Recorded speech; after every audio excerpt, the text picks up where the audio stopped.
नमस्कार भूगोल वेताओं। तो कैसे हैं आप सभी। आज की कक्षा में हम पढ़ेंगे, ज़्यादा टाइम वेस्ट नहीं करेंगे कि आप सोच रहे होगे कि सर आप सीधे ही आज के पढ़ाने लग गए। तो ज़्यादा टाइम वेस्ट नहीं करेंगे आपका, क्योंकि आपकी एग्ज़ाम भी आ चुकी है और कोर्स थोड़ा सा पीछे है, थोड़ा क्या बहुत ज़्यादा पीछे है। तो हमने पिछली कक्षा में जो हमारे जल परिवहन के कुछ समुद्री मार्ग था, जिसमें से हमने एक को पढ़ लिया था। ठीक है, एक छोटा सा प्रश्न है आप सभी के लिए। प्रश्न ये है कि जल परिवहन को कितने भागों में बांटा गया है। प्रश्न क्या है, मैं लिखूं यहाँ पे, जल परिवहन को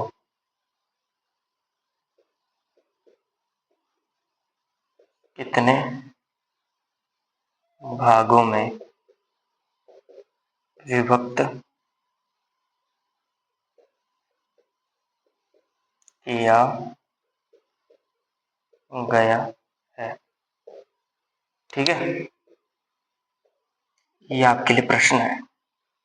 इसका जवाब आप कमेंट में देना, जल परिवहन को कितने भागों में विभक्त किया गया है। ठीक है, हाँ तो हम बात करते हैं आगे। हमने जल परिवहन के बारे में पढ़ा, स्थल परिवहन के बारे में पढ़ लिया, उसको छोड़ दो। फिर जल परिवहन के बारे में पढ़ा, जल परिवहन के भागों के बारे में पढ़ा था।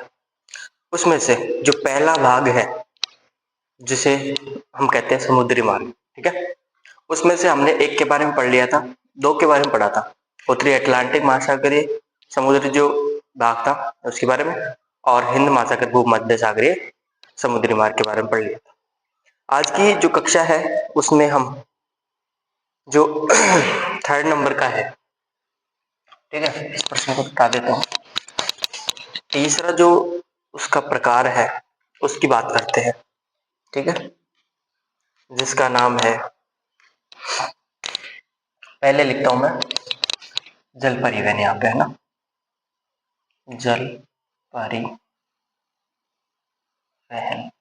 ठीक है। फिर लिखता हूं मैं तीसरा नंबर का चलेगा, वो है उत्तमाशा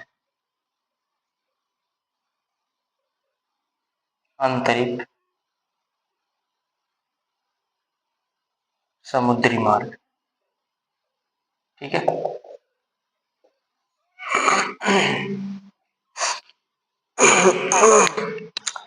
हाँ, तो अपन बात करते हैं किसकी, उत्तमाशा अंतरिक्ष समुद्री मार्ग की।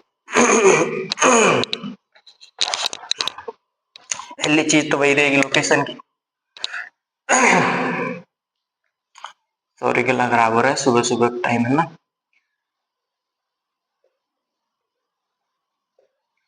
लोकेशन की बात करते हैं अपन। लोकेशन सुनना, पश्चिमी यूरोप को, ठीक है, पश्चिम यूरोप के जो औद्योगिक प्रदेश हैं, क्या है, औद्योगिक प्रदेश, इनको जोड़ता है।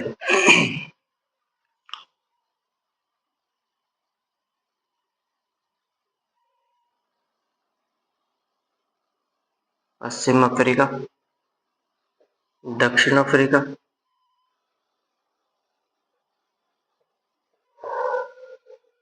दक्षिण पूर्वी एशिया,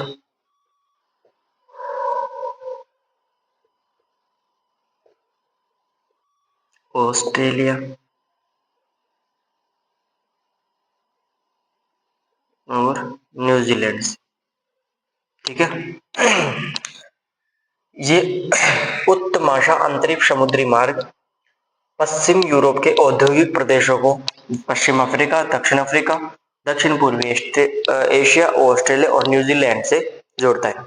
अब एक चीज है, किसी चीज को जोड़ने के लिए, अब इसमें जोड़ने का तात्पर्य ये नहीं है कि पश्चिम यूरोप को पकड़ा, पश्चिम अफ्रीका को पकड़ा, दोनों को जोड़ दिया, या फिर दक्षिण अफ्रीका को जोड़ दिया, दक्षिण पूर्वी एशिया को जोड़ दिया, ऑस्ट्रेलिया को जोड़ दिया। अभी यहाँ पे ये मत देखना कि इनको फेविक्विक लगा लगा के जोड़ रहे, नहीं। किसी देश को अन्य देश से जोड़ने का तात्पर्य होता है या तो हम परिवहन के द्वारा, सड़क मार्ग के द्वारा उनको जोड़े, ठीक है, या फिर किसी अर्थव्यवस्था के द्वारा जोड़े, ठीक है, या किसी अन्य कार्य के द्वारा अपन उस चीज को जोड़ते हैं। या कोई संस्कृति, भाई उस जगह की संस्कृति और यहाँ की संस्कृति समान है तो ये दोनों क्षेत्र क्या हो गए, आपस में जुड़ गए। ठीक है, वहां की अर्थव्यवस्था इस अर्थव्यवस्था से जुड़ जाती है तो ये भी क्या एक प्रकार से जुड़ाव हो गया उनका। तो इसी प्रकार से इनका जुड़ाव किस प्रकार से हुआ है, वाणिज्यिक कृषि, वाणिज्यिक कृषि और पशुपालन से, पशुपालन से, इन दो चीजों से ये क्या है, इनसे जुड़ा हुआ है। पश्चिम यूरोप, पूरी लाइन बोलता मैं, पश्चिम यूरोप, पश्चिम अफ्रीका, दक्षिण अफ्रीका, दक्षिण पूर्वी एशिया, ऑस्ट्रेलिया और न्यूजीलैंड से वाणिज्यिक कृषि और पशुपालन से, ठीक है, वाणिज्यिक कृषि और पशुपालन जैसी अर्थव्यवस्थाओं से जुड़ा हुआ है। ठीक है, ये इतनी बात हो गई अपनी। आगे बात करते हैं।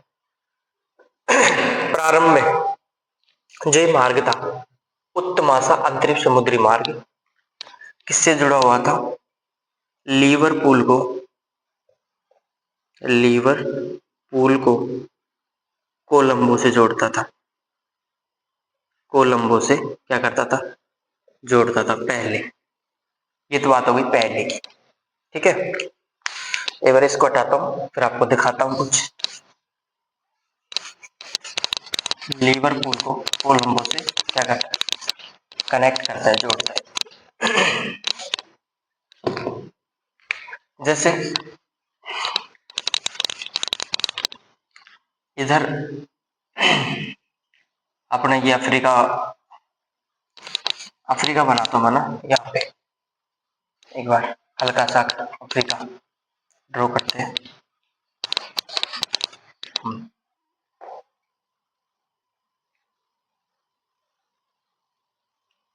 ठीक है, ये अफ्रीका है।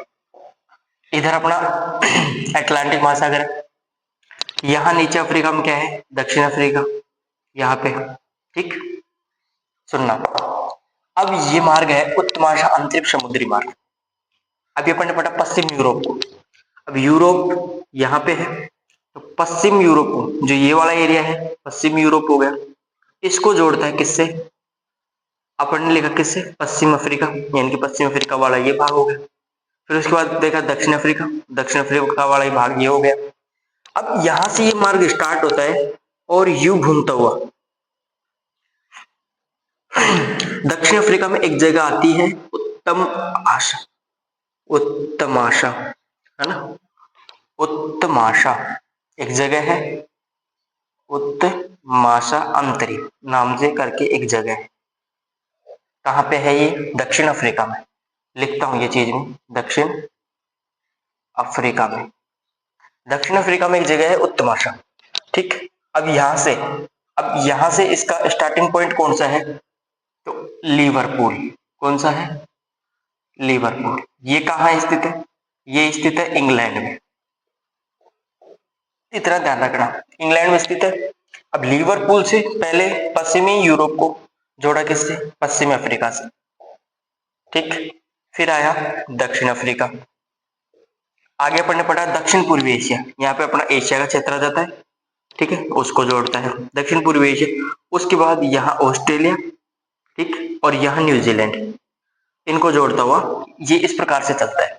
आई बात समझ में। अब आगे सुनना, आपने मैप में पढ़ा हो कि जैसे ये अपना अफ्रीका वाला क्षेत्र है, यहाँ अपने को भूमध्य सागर देखने को मिल जाता है। ठीक है, फिर यहाँ पे पोर्ट स्वेज नामक जो स्थान है वो आ जाते हैं, और फिर आप यहाँ पे आपको लाल सागर, अदन की खाड़ी वगैरह यहाँ पे देखने को मिल जाती है। बाद में क्या हुआ, भूमध्य सागर को लाल सागर से क्या कर दिया, जोड़ दिया गया। थोड़ा सा अलग उसमें लिखते अपन, है ना, क्या हुआ, भूमध्य सागर को, यहाँ पे भूमध्य सागर है, ठीक, और ये हो गया अपना लाल सागर,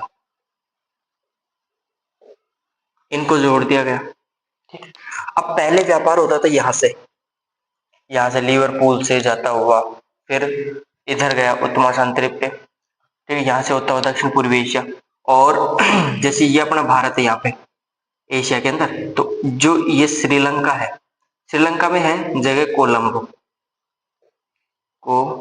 नामक जगह है, तो लिवरपूल को कोलंबो से जोड़ता था। ठीक है। और अब क्या कर रहा है, यहां से स्टार्ट होके उत्तर महासागरीय से होते हुए दक्षिण पूर्वी एशिया में गया, ऑस्ट्रेलिया, न्यूजीलैंड, इस प्रकार से इनको क्या कर रहा है, जोड़ रहा है। ठीक।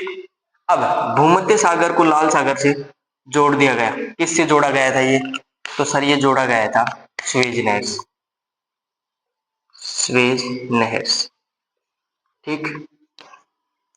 जब स्वेज नहर का निर्माण हुआ तो ये 6400 किलोमीटर की दूरी है, कितने, 6400 किलोमीटर की दूरी, कौन सी, यहां से ये चक्कर लगाने वाली। तो व्यापार के लिए जो ये दूरी थी, जिस दूरी की जो लंबाई थी वो हो गई कम, अब व्यापार होने लगा यहां से यहाँ डायरेक्ट। आई बात समझ में। तो आगे लिखते हैं कि पहले ये किससे जोड़ता था, लिवरपूल को कोलंबो से। लिवरपूल पूछ ले तो कहाँ है, इंग्लैंड में। ठीक। कोलंबो कहाँ है, श्रीलंका में। मैप में अगर आपसे दे दिया जाए लिवरपूल को भरो, कोलंबो को भरो, तो एग्जैक्ट ना भर पाओ तो कम से कम इंग्लैंड में बिंदी लगा के लिखोगे लिवरपूल, श्रीलंका में लिखोगे कोलंबो, तो मार्क्स तो मिलेंगे, उसमें नहीं कटेंगे मार्क्स। ठीक है। बस जगह प्रॉपर तो पता नहीं है, पर हाँ इसमें है। ठीक है। फिर आपको पता है श्रीलंका कितना बड़ा है, लिवरपूल कितना, ओ इंग्लैंड कितना बड़ा है, छोटे छोटे मैप में छोटे छोटे देश है। ठीक है। तो अगर आप उसमें से लिखोगे तो उसमें लिखते टाइम वो फुल हो जाएगा, तो आ गया ना उसके अंदर। तो ये है, ये ध्यान रखना, मैप में काम आएगा आपको आगे।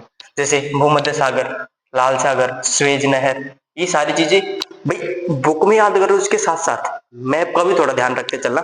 मैप कार्य अपन करेंगे, बट ये नहीं है कि उसी टाइम से जीरो से शुरू करेंगे। ठीक है। अगर यहाँ से थोड़ा थोड़ा ध्यान रखोगे ना, बाद में दिक्कत नहीं आएगी, है ना। हाँ, आगे बात करते हैं अपन। ये 6400 किलोमीटर की दूरी कम हो गई, किसके कारण, स्वेज नहर मार्ग के कारण, स्वेज नहर के खुलने के कारण, यहाँ से ये डायरेक्ट इसको डाइवर्ट कर दिया इधर। ठीक। आगे बात करते हैं अपन इस मार्ग के द्वारा सोना, हीरा, तांबा, ठीक, मूंगफली, कहवा, गिर गिर का तेल, ठीक है, आदि वस्तुओं का क्या हुआ, यातायात हुआ, व्यापार हुआ, किसके मध्य, पश्चिम अफ्रीका से और पूर्वी अफ्रीका, इनके मध्य। इन वस्तुओं के कारण इनके बीच क्या बढ़ गया, यातायात बढ़ गया। ठीक है। अगर आपसे कोई पूछ ले कि उत्तमाशा अंतरिक्ष समुद्री मार्ग, ठीक है, अब ध्यान रखने वाली चीज क्या है, आपसे मैप में ये भी पूछ सकते हैं यहाँ पे, उत्तमाशा अंतरिक्ष कहाँ स्थित है। ठीक है। तो उत्तमाशा अंतरिक्ष स्थित है कहाँ पे, दक्षिण अफ्रीका के अंदर एक जगह है, यहां से होकर ये मार्ग गुजरता है ना, इस कारण इसका नाम क्या पड़ा, उत्तमाशा अंतरिक्ष। ठीक है। ये सबसे प्राचीन माना जाता है। ठीक है। जो आपने सुना होगा कि वो जो आया था कौन, वास्को डी गामा भारत आया था ना, तो वो इसी मार्ग के द्वारा भारत में आया था, ऐसे। ठीक है। इसी मार्ग के द्वारा भारत में आया था, जो कि कालीकट बंदरगाह पे उतरा था। ठीक है भाई। अगर कोई स्क्रीनशॉट वगैरह लेना चाहता है तो एक बार इसका स्क्रीनशॉट ले सकता है।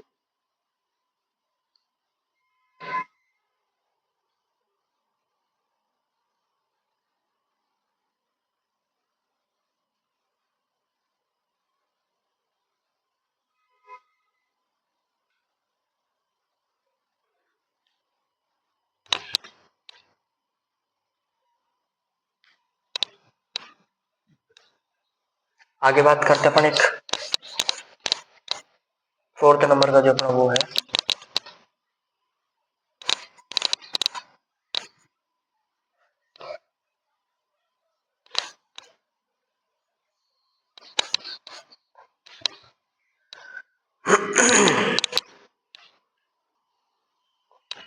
हाँ तो अब हम आगे बढ़ते हैं। नेक्स्ट जो हमारा फोर्थ नंबर पे आता है कौन सा, दक्षिण अटलांटिक समुद्री मार्ग। ठीक है। इसकी हम चर्चा करते हैं। आप सोच रहे हो सर जस्ट आपने जादू किया है क्या, अभी बोर्ड भरा भरा था, अब दोबारा देखते हैं तो खाली खाली दिख रहा है ना। तो एक चीज बताऊं आपको, अभी जस्ट ही मेरे साथ एक हादसा हुआ।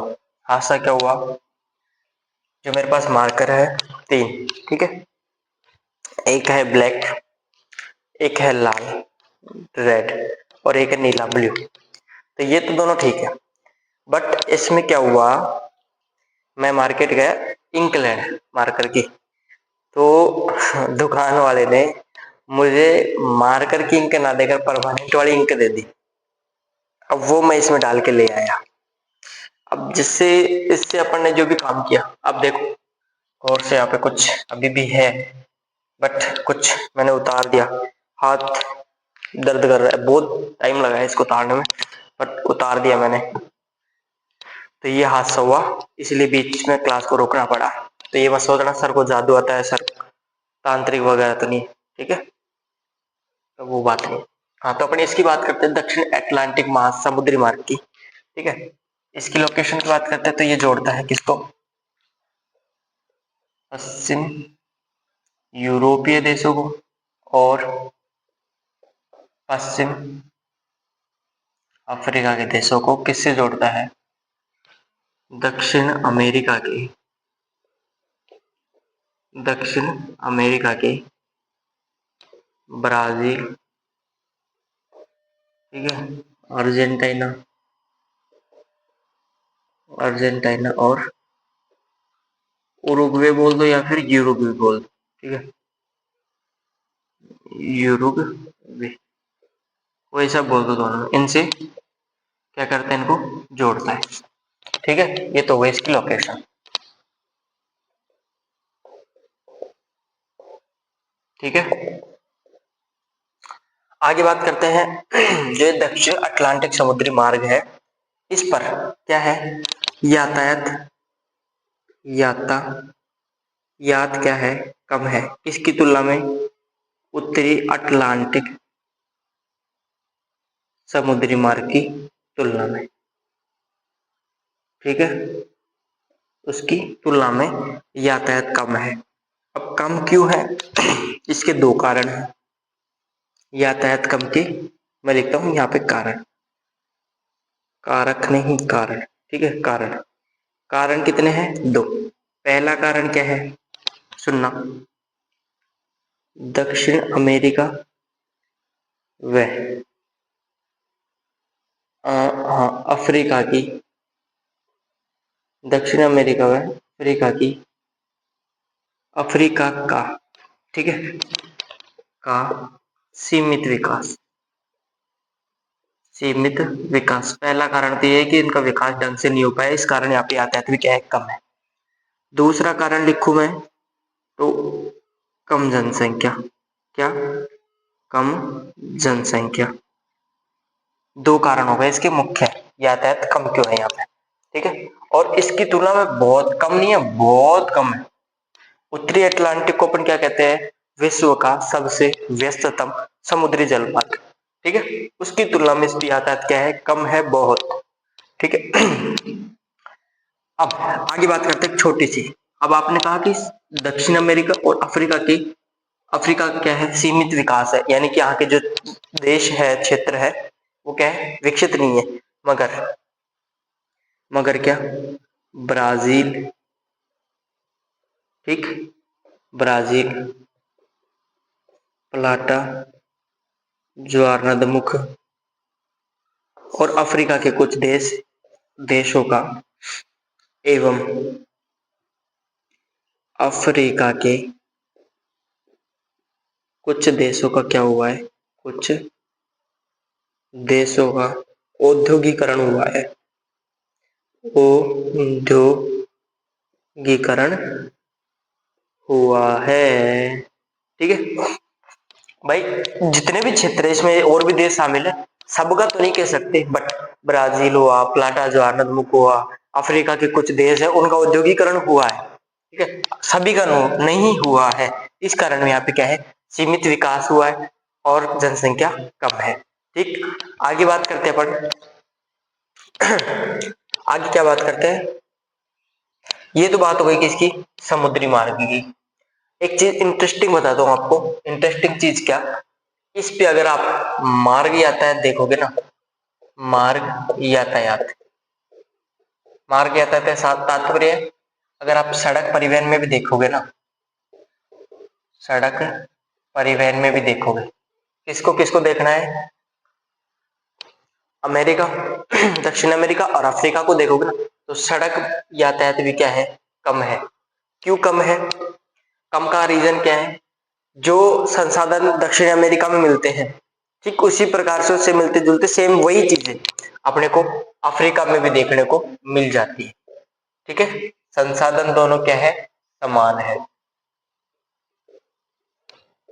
ठीक है, अब फॉर एग्जाम्पल किस रूट को मिला के देखो, आप रूट आप मिला के देखो, मैं यहाँ पे लिखू, अगर आप रायो डी जेनेरो और केप टाउन को, केप टाउन का जो मार्ग है, इनको मिला के देखोगे ना, तो भी यहाँ पे जो मार्ग यातायात है वो भी क्या मिलेगा, कम देखने को मिलेगा। प्रश्न पूछ लिया जाए आपसे मैप में रायो डी जेनेरो कहाँ है और केप टाउन कहाँ है, ठीक है, तो रायो डी जेनेरो है दक्षिण अमेरिका और केप टाउन कहाँ है, तो वो है भाई साहब अफ्रीका में। ठीक है, इसके बारे में यही बातें हैं, फटाफट से स्क्रीनशॉट लो, आगे बढ़ते हैं।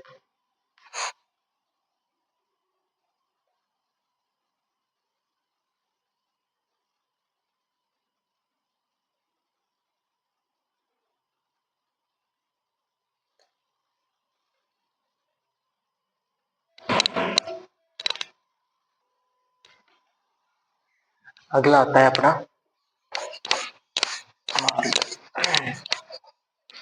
उत्तरी प्रशांत समुद्री मार्ग। ठीक है, उसकी और बात कर लेते हैं, फिर उसके बाद आएगा दक्षिण प्रशांत समुद्री मार्ग।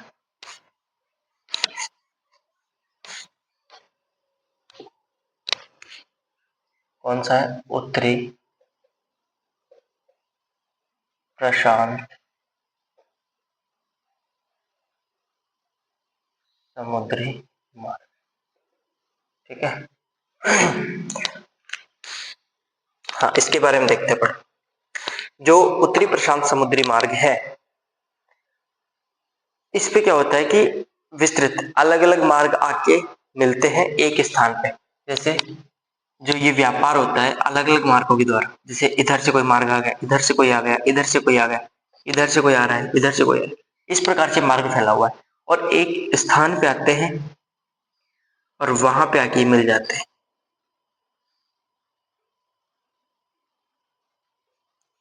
होनोलुलु में आके ये मिल जाते हैं। जो ये विस्तृत उत्तरी प्रशांत महासागर है, जो इस पर व्यापार होता है विभिन्न मार्गों के द्वारा होता है और वो एक स्थान पे आके मिल जाते हैं, वो स्थान है होनोलुलु। ठीक है, यहाँ पे आके मिल गए, उसके बाद कल्ला दर्द कर रहा है, सॉरी। हाँ, तो जो ये उत्तरी प्रशांत जो समुद्री मार्ग है, ये जोड़ता है किसको,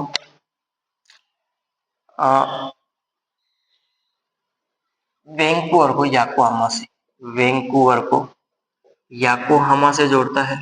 ठीक है, याकोहामा से जोड़ता है और वैंकूवर को याकोहामा से जोड़ता है, जिससे यानी कि जो वृहत व्रत है उससे यह मार्ग सीधा जोड़ता है वैंकूवर को याकोहामा से, जिससे जो दूरी है वो घटकर कितनी रह जाती है, आधी। इसकी जो दूरी है वो घटकर रह जाती है आधी, यानी कि 2480 किलोमीटर ही रह जाती है। ठीक है, वृहत वृत्त से सीधा ये मार्ग जोड़ता है किसको, वैंकूवर को याकोहामा से जोड़ता है।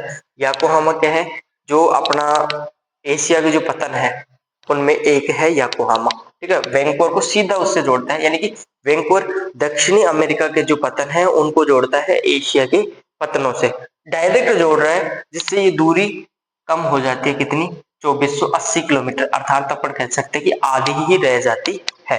ठीक है, आगे बात करते हैं, जो ये उत्तरी प्रशांत समुद्री मार्ग है, ठीक है, इसमें अमेरिका की, ठीक है, अमेरिका के पतन कुछ तो वो जोड़ते हैं एशिया के पतनों को। एशिया के पतनों को आपस में जोड़ते हैं। कौन कौन से हैं? अमेरिका के पतन लिखता हूं मैं यहाँ पे एक बार, यहाँ लिख देता हूँ इसको हटा के ना। अमेरिका की ओर से जो पतन है वो है सिएटल, ठीक है, पोर्टलैंड, सान फ्रांसिस्को, ठीक है, सिएटल, पोर्टलैंड, सैन फ्रांसिस्को, और एक और है, थोड़ी देर में बताऊंगा, याद आने दो। और एशिया की ओर जो पतन है वो है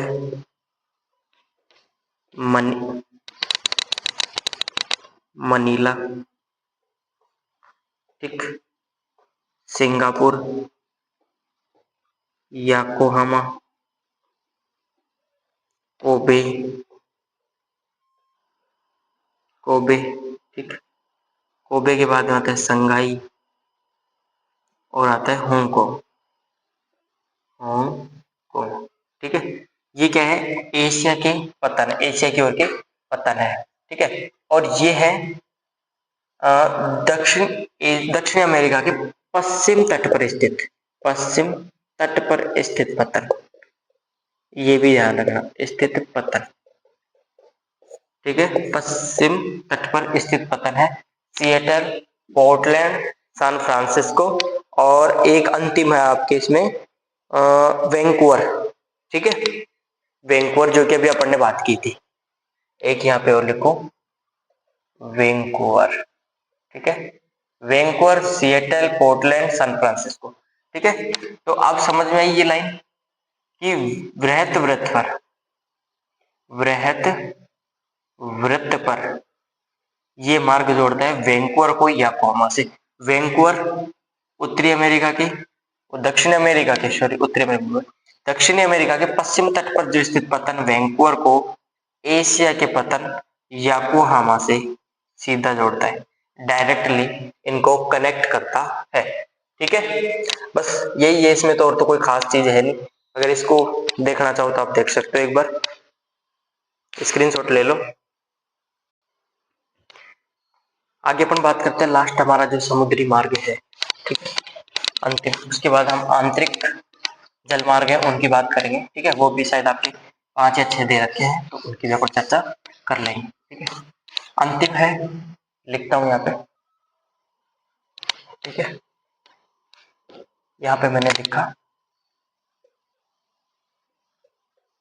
दक्षिण, ठीक है। हाँ, आगे बात करते हैं क्या होता है इसमें। जो ये मार्ग है समुद्री मार्ग, कौन सा? दक्षिण प्रशांत समुद्री मार्ग, उत्तरी अमेरिका को, उत्तरी अमेरिका, ठीक, और पश्चिम यूरोप, उत्तरी अमेरिका, पश्चिम यूरोप, वेस्ट अमेरिका,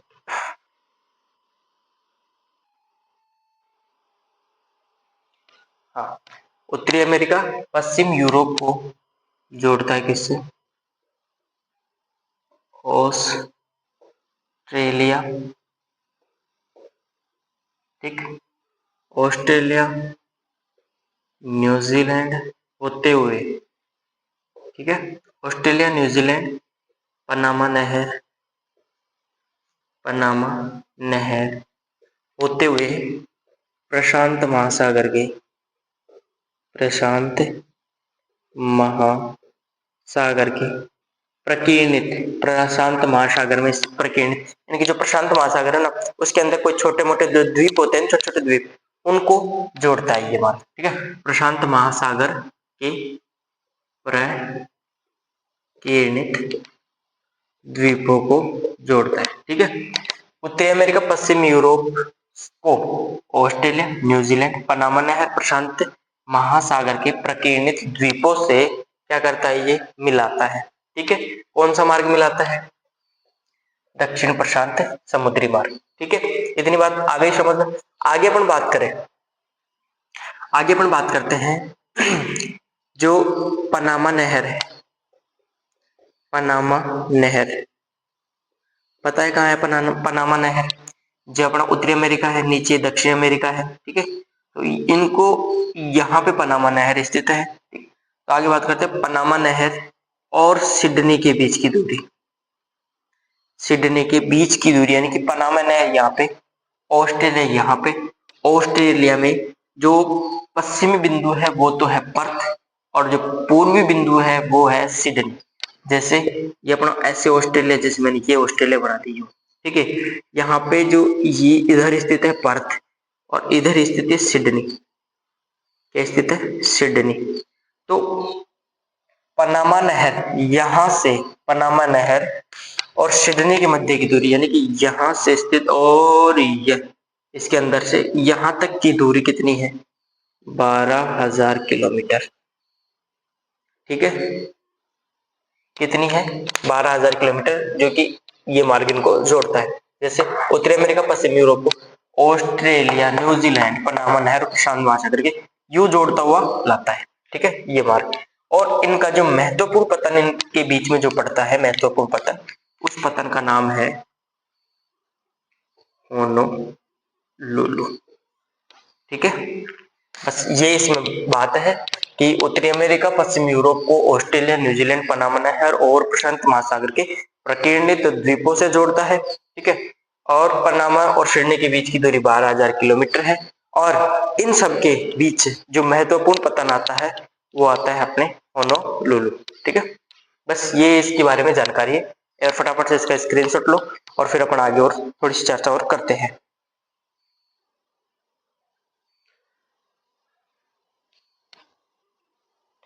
हाँ, एक चीज और इसमें ऐड कर लो कि हाँ, कि इस मार्ग का प्रयोग किस उद्देश्य तो लिख लो भाई, किस उद्देश्य से इसका प्रयोग किया जाता है। तो इसमें लिख लो इंडोनेशिया, हांगकांग आदि स्थानों पे जाने के लिए। कहाँ पे? इंडोनेशिया, ठीक, हांगकांग, हांगकांग आदि पे जाने के लिए इसका प्रयोग किया जाता है, ठीक है। ये भी लिख लो, जाने के लिए प्रयोग किया जाता है, जाने के लिए प्रयोग किया जाता है, ठीक है। बस ये लिख लो इसमें।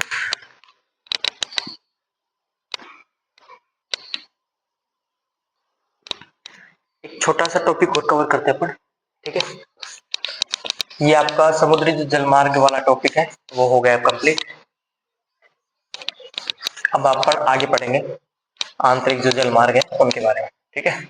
उसके बीच में एक छोटा सा टॉपिक है, टॉपिक का नाम है तटीय नौ परिवहन। अरे भाई साहब, इतना बड़ा नाम, टॉपिक भी बड़ा ही होगा। नहीं रे, टॉपिक बड़ा नहीं है, छोटा सा इसका शॉर्ट में बताता हूँ तटीय नौ परिवहन क्या होता है, ठीक है भाई।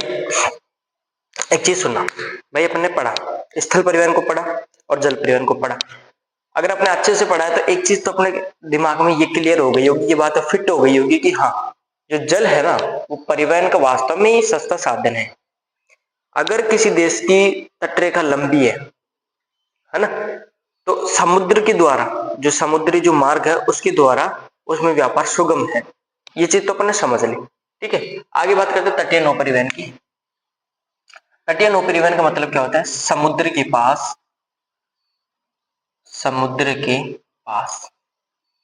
जहाजों द्वारा सामान व यात्रियों का परिवहन क्या कहलाता है? नौ परिवहन, ठीक है। समुद्रों के पास जहाजों द्वारा सामान एवं यात्रियों का परिवहन क्या कहलाता है? नौ परिवहन, ठीक है। तटीय नौ परिवहन समझ गए ना? बस ये चीज है तटीय नौ परिवहन के बारे में। अब किसी देश की अगर तटरेखा लंबी है, जैसे ये अपना भारत है, जैसे अपने भारत को देखें, ये अपना भारत है। अब इसकी जो तटरेखा है लंबी है, ठीक है। अब तटरेखा लंबी है, टोटल है इसकी 17,517 किलोमीटर है टोटल। जो अंडमान निकोबार और लक्षद्वीप जो अपने छोटे छोटे जो महाद्वीप है ना उनको मिला के इसकी इतनी है, बाकी 16,000 के आसपास होगी, ठीक है। तो अब लंबी तटरेखा है तो क्या होगा? तटीय नौ परिवहन भी क्या होगा? अच्छे से होगा। होगा ना। जैसे फॉर एग्जांपल लंबी तटरेखा वाले जो देश में संयुक्त राज्य अमेरिका, भारत, चीन, चीन, चाइना, ठीक है, ये है लंबी तटरेखा। अब लंबी तटरेखा है तो व्यापार भी क्या होगा, सुगम होगा, ठीक है, नौ परिवहन भी क्या होगा, अच्छे से होगा, होगा कि नहीं होगा। अब अपन इसका अच्छे से विकास कर ले, तटीय नौ परिवहन का अगर अच्छे से विकास हो जाता है तो जो हमारा यातायात है, सड़क जो परिवहन है, उसमें भीड़ भाड़ कम हो जाएगी, क्योंकि व्यापार इनके द्वारा होने लग जाएगा। अब व्यापार इनके द्वारा होने लग जाएगा तो जो सड़क मार्ग है उस पे व्यापार के साधन कम हो जाएंगे और भीड़ भाड़ कम हो जाएगी, ठीक है। पहली चीज तो ये, इनका क्या किया जाना चाहिए, अच्छे से विकास किया जाना चाहिए। अब एक काम और करते हैं ये इसी के साथ, काम क्या करते हैं, ये एक देश को दूसरे देश से क्या करते हैं, जोड़ते भी हैं, यानी कि दूसरे देशों के प्रति जो हमारा संबंध है वो भी क्या होता है, बढ़िया हो जाता है, ठीक है। संबंध खराब होने के चांस कम होते हैं, क्योंकि अपन उनसे किसी न किसी अर्थव्यवस्था से, किसी न किसी प्रकार से मार्ग से अपन उनसे क्या हो गए, कनेक्ट हो चुके हैं, ठीक है। तो एक प्रकार से अपन कहें कि ये अपने अर्थव्यवस्था में या अपने देश को आगे विकसित करने में बहुत ही महत्वपूर्ण योगदान प्रदान करते हैं, ठीक है। अपन सौभाग्यशाली कि अपने भी इतनी लंबी तटरेखा है जिसके कारण अपन क्या कर सकते हैं, अन्य देशों से, जो बाहरी जो अभिकरण जो देश हैं उनसे अपन अपना व्यापार कर सकते हैं, उनके बीच जो संबंध है वो साझा कर सकते हैं, अपनी संस्कृति अपनी अर्थव्यवस्था उनके साथ साझा कर सकते हैं, और इसी के साथ वो अपनी संस्कृति अपनी अर्थव्यवस्था को, अपने व्यापार को अपने देश से साझा कर सकते हैं, ठीक है। तटीय नौ परिवहन में दो महत्वपूर्ण नहरें आती है। अब समुद्र के साथ साथ जहां से जो बंदरगाह द्वारा जो सामान आता है वो ट्रक, कार, अन्य विविध माध्यमों के द्वारा देश के अंदर पहुंचाया जाता है, ठीक है। उसी के साथ जो देश के अंदर नहरें निकाली जाती है जो कि अपन आंतरिक जलमार्ग में पढ़ेंगे, ठीक है, उसी के साथ दो तटीय नौ परिवहन नहरें भी आती है। अगर आपसे पूछ लिया जाए कि तटीय नौ परिवहन नहरें, तटीय नौ परिवहन नहरें, यहां लिखता हूं, अगर आपसे पूछ लिया जाए कौन सी है तटीय नौ परिवहन नहरें, तो पहली बताना है आपको स्वेज नहर, स्वेज नहर, और दूसरी आपको बतानी है पनामा नहर, ठीक है, पनामा नहर, ठीक है। स्वेज नहर, पनामा नहर, तटीय नौ परिवहन नहरों का अगर नाम पूछ लिया जाए तो कौन सी, स्वेज नहर, पनामा नहर। इनको सोते टाइम में अगर कोई पूछ ले ना कि तटीय नौ परिवहन नहरों के नाम बताइए तो स्वेज नहर, पनामा नहर, स्वेज नहर, पनामा नहर, ऐसे याद होनी चाहिए क्योंकि इंपोर्टेंट है। अब जैसे नेक्स्ट क्लास में अपन पनामा नहर, स्वेज नहर के बारे में पढ़ेंगे तो इनको, यानी कि अपन ये कह सकते हैं इंपोर्टेंट सारी क्लासें हैं, मगर जो कल नेक्स्ट जो क्लास होगी, ठीक है, उसमें अपन इनको पढ़ेंगे, वो इतनी इंपोर्टेंट होगी भाई साहब, यही बताऊं, बहुत ज्यादा इंपोर्टेंट होने वाली। हाँ, आगे बात करते हैं। जो ये पनामा और जो स्वेज नहर है, ये विश्व के पश्चिमी और पूर्वी द्वार का काम करती है। किसका काम करती है, पश्चिमी और पूर्वी द्वार का। यहाँ पे दक्षिण अमेरिका और उत्तरी अमेरिका, इसको जोड़ने, यहाँ पे इनको अलग करने के लिए किसका निर्माण, पनामा नहर। भूमध्य सागर, लाल सागर को जोड़ने के लिए किसका निर्माण किया गया, स्वेज नहर का निर्माण किया गया। तो पश्चिम में कौन सी हो गई, पनामा नहर, पूर्व में कौन सी हो गई, स्वेज नहर। तो अपन इसको क्या कहते हैं, विश्व के पूर्व पश्चिमी और पूर्वी द्वार कौन है, स्वेज नहर और पनामा नहर, ठीक है। तो बस ये है तटीय नौ परिवहन के बारे में जानकारी, ठीक है। नेक्स्ट जो हमारी क्लास होगी उसमें हम पढ़ेंगे स्वेज नहर के बारे में और पनामा नहर के बारे में, और आगे अपन बात करेंगे जो आंतरिक जलमार्ग है उनके बारे में, ठीक है। क्लास कैसी लगी बताना, ठीक है। और जो आपके पेपर्स है, कुछ नोट्स वगैरह भी है, और जो भी इम्पोर्टेंट न्यूज है हमारे टेलीग्राम चैनल पर आए दिन भेज दी जाती है, ठीक है, समय समय से पूर्व, ठीक है, विलंब नहीं होता उसमें। जैसे टाइम टेबल आया फिर उसमें जो संशोधन हुआ वो भी हमने टेलीग्राम पे डाल दिया था, और उसकी इंफॉर्मेशन भी आपको दे दी थी। अब आप तक पहुंची ना पहुंची उसका तो हमें भी नहीं पता, बट आशा करता हूँ कोशिश ये रहती है कि हाँ आप सभी तक उस न्यूज को, उस खबर को तुरंत पहुंचा दूं। बट क्या है, सोशल मीडिया है, पहुंच जाए तो पहुंच जाए, ना पहुंचे तो ना भी पहुंचे, बट कोशिश पूरी रहती है। अपनी तरफ से हम अपना 100% दे रहे हैं, और आगे देखते क्या होता है, किस्मत क्या है, ठीक है। और कर ही रहे हैं, आगे भी करते रहेंगे। और आपके लिए एक इन्फॉर्मेशन न्यूज ये है, इसके लिए मैं आपको अलग से भी बता दूंगा, बट इन्फॉर्मेशन ये है कि आपकी जो दोनों बुक है, मानव भूगोल के मूल सिद्धांत, भारत लोग और अर्थव्यवस्था, ठीक है, उसके मैंने कुछ कुछ हर चैप्टर से 20-50 के आसपास क्वेश्चन बनाए हैं, 50 होंगे समथिंग, 40-50 के आसपास होंगे, जो भी है देख लेना उसमें। तो हर चैप्टर को लेकर हमने बनाए हैं, तो एक बुक मैंने कंप्लीट कर दी है, ठीक है, और दूसरी कुछ दिन में हो जाएगी। बट जो कंप्लीट हो गई है मानव भूगोल के मूल सिद्धांत जो पुस्तक, उसको आज टेलीग्राम वगैरह पे डाल दिया जाएगा। तो आपसे उम्मीद है कि आप टेलीग्राम ज्वाइन करें। टेलीग्राम का लिंक नहीं पता है, टेलीग्राम का पता नहीं है, तो हमारे यूट्यूब चैनल के जो डिस्क्रिप्शन है उसमें टेलीग्राम का लिंक दिया हुआ है, तो वहां से आप टेलीग्राम ज्वाइन करें। और पिछले जो पेपर्स हैं जो मैंने डाले थे पहले, वो भी वहां पड़े हुए हैं, टाइम टेबल भी वहीं पे है, और भी आगे जो सैंपल पेपर आपका ब्लूप्रिंट वगैरह आएगा वो भी वहीं पे डलेगा, ठीक है, वहीं पे डाल दिया जाएगा। और भी आपको सूचित कर दिया जाएगा, ठीक है, अन्य प्लेटफॉर्म पे हम डालेंगे, जैसे व्हाट्सएप चैनल पे, फेसबुक पे, इंस्टाग्राम वगैरह पे भी डालेंगे, तो वो आपको सूचित कर दिया जाएगा। बट अभी के लिए जो आपका ये गोल्डन टाइम है ना, इसको वेस्ट मत करना, और इसमें कुछ अच्छा सीखो, अच्छा पढ़ो, और एक अभ्यास करो, ये चेक करो कि आप को कितना आता है, ठीक है, तो आप उनको वहां से प्राप्त कर लेना। इसके लिए आप टेलीग्राम चैनल ज्वाइन कर लेना, ठीक है, और बताना क्लास कैसी लगी। मिलते हैं एक नई कक्षा में एक नए टॉपिक के साथ, एक नए आगाज के साथ। तब तक के लिए आप सभी को बेहद धन्यवाद। जय हिंद, जय भारत।